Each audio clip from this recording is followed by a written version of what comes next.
wonderful Wednesday. I had a purple hat on. I thought I needed a little something extra, so I made a flower for it. I think it looks fabulous now. I am super excited. Let me adjust this because we are reading our last chapter of the Panda Puzzle. We are going to solve the mystery and then think about it. Tomorrow is your virtual field day. Friday is Feel Good Friday. So when I read you a picture book, so we'll start a new read aloud next week. I'm very excited. I'm not telling you what it is. All right, last chapter. Chapter 11. If it hadn't been for you kids, Flip would have gotten away with it, Officer Fallon said later that evening. Dink, Josh, and Ruth Rose were sitting on the lawn at Panda Park. Inside the fence, Ping and Winnie were playing tug-of-war with a stalk of bamboo. Winnie's fur was once again black and white. I guess she had a bath. Dink, Josh, and Ruth Rose were clean too.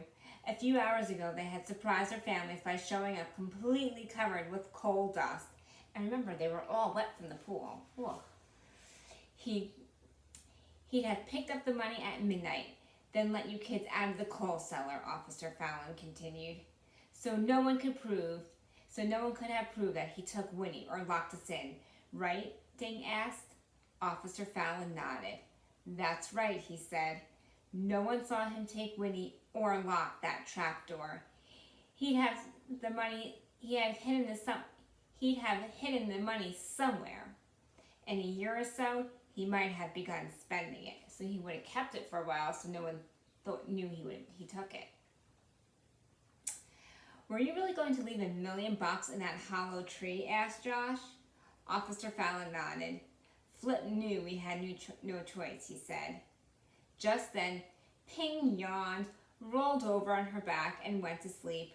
Winnie cuddled next to her and chewed the bamboo stalk. Too bad Win Francis isn't here to see this, Dink said. Did she leave Flip any money? Ruth Rose asked. Some, Officer Fallon said, but I guess Flip thought he was entitled to it all. Did he confess? Josh asked. Officer Fallon nodded. You should have seen his face when I walked into that gym with Ruth Rose. He thought I was still in the coal cellar, Ruth Rose said. I must have looked like a ghost. What will happen to him? Dink asked. He'll probably go to jail for attempting to extort money, Officer Fallon said. That means trying to take money. Plus, he stole Winnie and trapped your kids in the coal cellar. Oof. Everyone was quiet for a moment. Sometimes a judge will give you a young person a second chance, Officer Fallon went on, especially if it's his first crime. Flip seems very sorry for what he did. The judge might ask him to do community service in place of some jail time. What's community service? Dink asked. That means Flip would do work for Green Lawn as a part of his sentence. What kind of work? Josh asked. Officer Fallon smiled. Got any ideas? I do, Dink said. He could give free gymnastic lessons to kids, and he could help out in the senior center, Josh said. He could do exercises with the old people. I'm sure Flip would be willing. He'd be good at it too, Officer Fallon said. And his grandmother would be proud of him, right? Ruth Rose asked. I knew Win Francis for many years, Officer Fallon said. She'd be sad about what Flip tried to do.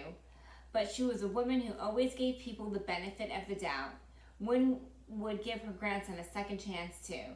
So this is what they mean by a win-win situation, Josh asked. Exactly, Officer Fallon said. Now how about I treat us to ice cream cones at Ellie's? They're always eating ice cream. That's like a Josh situation, Dink said, smiling at his friends. There they are. Oh, look how cute the pandas are. And there are the kids. Wow, they're really being nice about Flip. I wouldn't be that nice. Oh, that's it. The end. We finished. Woohoo! I hope you guys like this book. The A to Z mysteries are great. And you know what? There's 26 of them because there's one for every letter of the alphabet, and there's 26 letters in the alphabet. So keep on reading them if you like them. All right, guys. I'll see you soon. Bye.